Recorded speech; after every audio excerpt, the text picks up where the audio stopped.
Hello friends, कैसे हैं आप सब लोग। आज की हम लोग की क्लास है शिक्षा के प्रकार वर्तमान भारतीय समाज यानी पेपर 1 के अगले क्लास। शिक्षा के प्रकार में 3 प्रकार होते हैं: अनौपचारिक शिक्षा, औपचारिक शिक्षा, दूरस्थ शिक्षा। तो सबसे पहले हम लोग देखते हैं अनौपचारिक शिक्षा। अनौपचारिक शिक्षा व्यवहारिक होती है। यह शिक्षा बिना किसी नियम या बिना किसी विधि के प्राप्त होती है। यह आकस्मिक तथा अनियोजित होती है, जिसे व्यक्ति अपने अनुभवों से प्राप्त करता है। इस प्रकार की शिक्षा जीवन से संबंधित होती है तथा जीवन पर्यंत चलती है। यह ना तो कोई निश्चित योजना होती है और ना ही कोई पूर्व निश्चित उद्देश्य। अनौपचारिक शिक्षा में बालक स्वतंत्र रूप से स्वतंत्र वातावरण में स्वयं प्रयास करते हुए स्वाभाविक रूप से सीखता है। अनौपचारिक शिक्षा में क्या होता है, ये शिक्षा व्यवहारिक होती है, यानी हम लोग अपने आसपास के वातावरण से जो कुछ भी सीखते हैं, अपने माता पिता, फैमिली, फ्रेंड्स से जो कुछ भी हम लोग एक्सपीरियंस करते हैं, सीखते हैं, और यही अनौपचारिक शिक्षा होती है। और ये कोई पूर्व निश्चित निर्धारित नहीं होती है कि हमें क्या सीखना रहेगा, क्या करना रहेगा, क्या नहीं करना रहेगा, और ना ही इसके लिए कोई टाइमिंग होती है, फिक्स टाइमिंग नहीं होती इसकी कोई। इसकी विशेषताएं देखते हैं। पहला है अनौपचारिक शिक्षा स्वाभाविक एवं प्राकृतिक रूप से प्राप्त होती है। वही जो हम लोग प्रकृति में रहते हुए अपने आसपास के वातावरण से सीखते हैं। इसके प्रमुख साधन आसपास का वातावरण, मित्र, संबंधी एवं परिवार आदि हैं। यह शिक्षा मनुष्य की मूल प्रवृत्तियों पर आधारित होती है। यह शिक्षा जो होती है वो मनुष्य की मूल प्रवृत्तियों, मतलब जो मनुष्य की का व्यक्तित्व है वो उसी पर आधारित होता है। उसके फैमिली, फ्रेंड्स पर, जो आसपास के वातावरण से सीखता है उसी पर आधारित होता है। अनौपचारिक शिक्षा व्यक्ति के सर्वांगीण विकास को प्रभावित करती है। हमारा व्यक्तित्व हमारे आसपास के वातावरण से ही निर्धारित होता है। वही कह रहा है, अनौपचारिक शिक्षा व्यक्ति के सर्वांगीण विकास को प्रभावित करती है। अब इसके महत्व देख लेते हैं। अनौपचारिक शिक्षा व्यक्तिगत तथा सामाजिक जीवन में समन्वय स्थापित करती है। अनौपचारिक शिक्षा जो होती है वो व्यक्तिगत तथा सामाजिक, मतलब हमारे पर्सनल मैटर्स में और समाज से रिलेशन दिखाती है।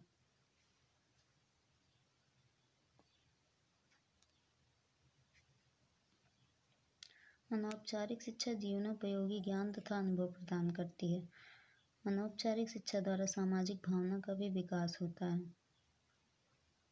ये तो अनौपचारिक शिक्षा की विशेषताएं और महत्व थे।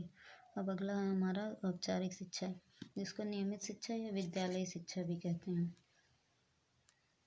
औपचारिक या सविधिक शिक्षा उसे कहते हैं जो कुछ निश्चित नियम के अनुसार क्रियाशील होती है और उसकी एक निश्चित योजना बनी होती है।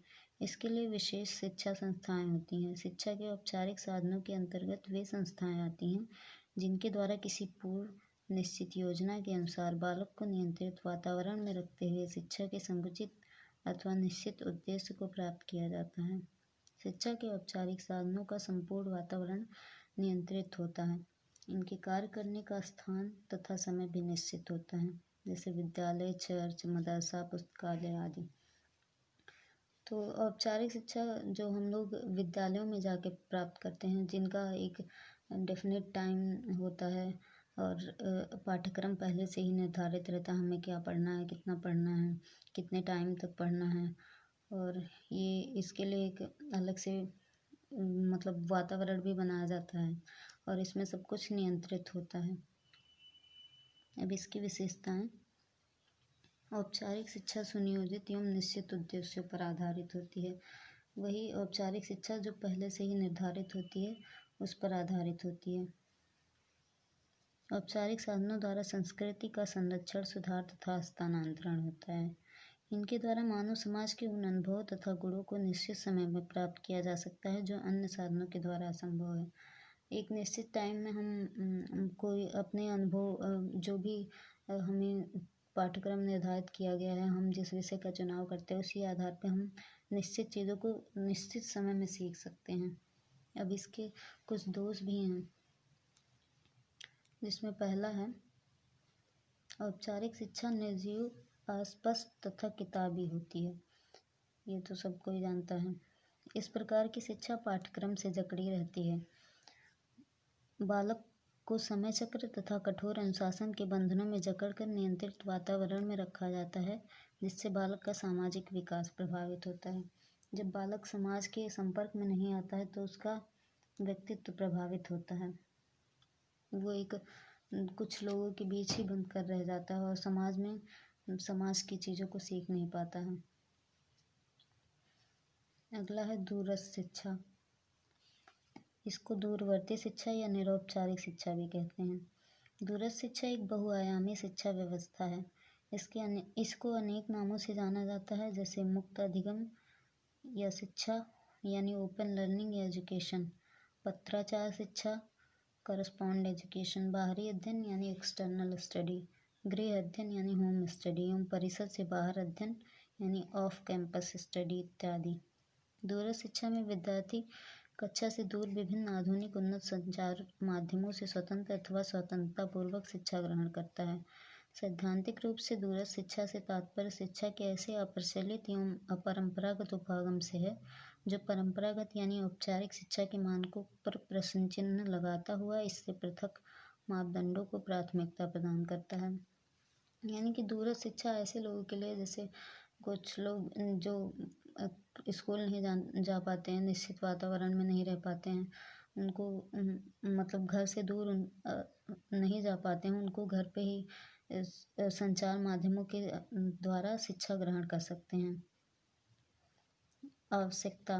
दूरस्थ शिक्षा मुख्यतः जीवन के प्रारंभिक समय में शिक्षा न ग्रहण कर पाने वाले व्यक्तियों के लिए है, जो घर पर बैठे ही उन्हें शिक्षा ग्रहण करने का अवसर देती है। जैसे कुछ लोग होते हैं, कुछ किन्हीं कारणों से पढ़ने नहीं जा पाते हैं, तो फिर उन लोगों के लिए ये शिक्षा बहुत लाभदायक होती है। रूढ़िवादी प्रणाली के कारण शिक्षा न ग्रहण कर पाने वाले व्यक्तियों के लिए शिक्षा में अवसर प्रदान करती है। कुछ लोगों की फैमिली होती है बहुत नैरो माइंडेड होती है, उनको बाहर पढ़ने लिखने के लिए नहीं भेजती, तो वो घर पर भी संचार माध्यमों के द्वारा अपनी पढ़ाई कंटिन्यू कर सकते हैं। जहाँ पर शैक्षिक संस्थान उपलब्ध नहीं है, वहाँ विद्यार्थी दूरस्थ शिक्षा के माध्यम से ऐच्छिक विषय को पढ़ पाते हैं। मतलब कुछ जैसे अभी भी हमारे देश में कुछ जगह ऐसी हैं जहाँ पे अभी पढ़ाई के साधन उपलब्ध नहीं है, स्कूल कॉलेजेस नहीं है, तो वो लोग अपने इंटरेस्ट के हिसाब से विषय चूज करके पढ़ सकते हैं। अब इसकी विशेषताएं या गुण। दूरस्थ शिक्षा आधुनिक समय में शिक्षा की लगभग सभी आवश्यकताओं की पूर्ति करने में सहायक है। यह विद्यार्थियों में समान प्रत्यय का विकास करती है। दूरस्थ शिक्षा सेवारत व्यक्तियों के लिए नवीन शिक्षा के विभिन्न आयामों को स्थापित करती है। यह विद्यार्थी के धन, समय तथा गति का सदुपयोग करती है। इस शिक्षा को प्राथमिक से लेकर उच्च स्तर की शिक्षा में प्रयोग किया जा सकता है। अब इसके कुछ दोष भी हैं। जब इतनी आवश्यकताएं, इतनी उपयोगिताएं हैं, तो कुछ डिफेक्ट भी होगा ही। पहला है, विकसित देशों की अपेक्षा विकासशील देशों में जहाँ सीमित संसाधन है, वहाँ इस शिक्षा के संचालन में बाधाएं आती हैं। विकासशील देशों में ऐसी शिक्षा मतलब ये बहुत महंगा पड़ जाता है, इसी कारण संसाधन सीमित हैं, जिसके कारण इसके संचालन में बाधाएं आती हैं। किसी व्यक्ति को कुशलतापूर्वक प्रशिक्षण तभी दिया जा सकता है जब उसका प्रशिक्षक उसके साथ हो। अब हमें कोई प्रॉब्लम आ रही है पढ़ने में, तो हम कैसे सीखेंगे, कैसे समझेंगे? इसके लिए हमारा टीचर हमारे सामने होना चाहिए। बहुत से ऐसे प्रायोगिक विषय होते हैं जहाँ अध्यापक के अभाव में विषय का ज्ञान असंभव है। इस शिक्षा व्यवस्था में परंपरा, सभ्यता, संस्कृति तथा ऐतिहासिक उपागमों के मध्य ज्ञान का अभाव रहता है।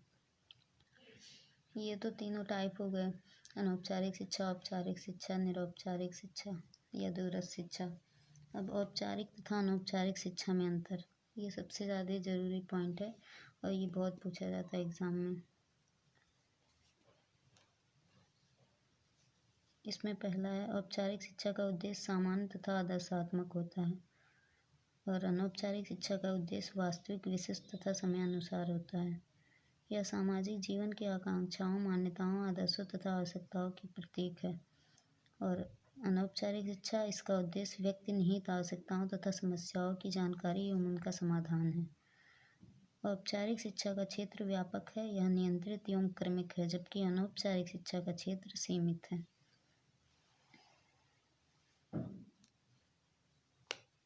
औपचारिक शिक्षा वर्तमान, अतीत तथा भावी जीवन की तैयारी है, जबकि अनौपचारिक शिक्षा वर्तमान पर अधिक बल देती है। इसका पाठ्यक्रम व्यापक, बहुउद्देशीय एवं जीवन से संबद्ध है, जबकि अनौपचारिक शिक्षा का पाठ्यक्रम का उद्देश्य सीमित तथा सामाजिक वातावरण हेतु है। तो ये था औपचारिक शिक्षा, अनौपचारिक शिक्षा और दूरस्थ शिक्षा और औपचारिक अनौपचारिक शिक्षा में अंतर। तो आज की क्लास में इतना ही। धन्यवाद।